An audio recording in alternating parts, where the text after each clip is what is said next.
நாம் இப்பொழுது 17வது திருநாமத்தை பார்க்க இருக்கிறோம்.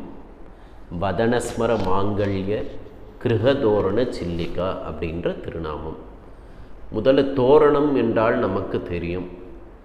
ஒரு இல்லம் என்று இருந்தால் அந்த இல்லத்தில் ஏதாவது ஒரு சுபகாரியம் நடக்கிறது என்றால் அந்த சுபகாரியத்திற்கு முதலாக நாம் செய்யக்கூடியது பேசிக் விஷயங்கள் என்ன அப்படின்னா, ஒரு வாழைமரம் கட்டுவோம், அதுபோல் ஒரு மாவிளை தோரணம் கட்டுவோம்.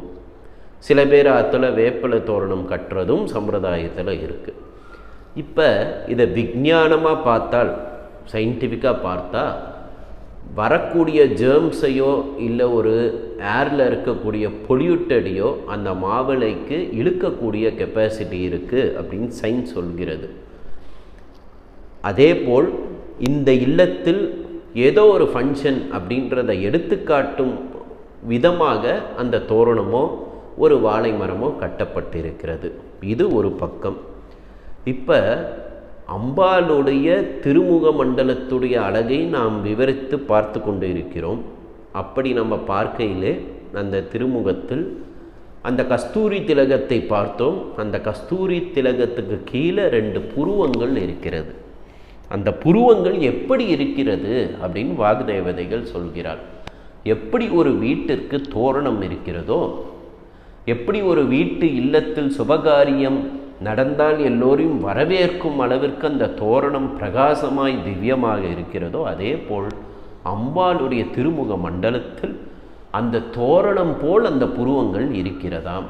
அதனால் அதை தான் சொல்கிறான். பக்தலக்ஷ்மி பரிபாவ சலன்மீனாபலோசனான் பின்னாடி அம்பாளுடைய திருக்கண்களை விவரித்தாலும் அதற்கு முன்னாடி ஒரு பதத்தை சொல்கிறான். மாங்கல்ய கிருஹதோரண சில்லிகாயை நமோ நமக. தோரணம் போல் அம்பாளுடைய 2 புருவங்களும் இருக்கிறது.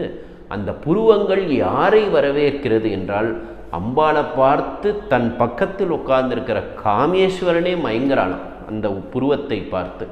அப்படி காமேஸ்வரனை தன் இழுக்கும் சக்தி அந்த புருவத்திற்கு இருக்கிறது.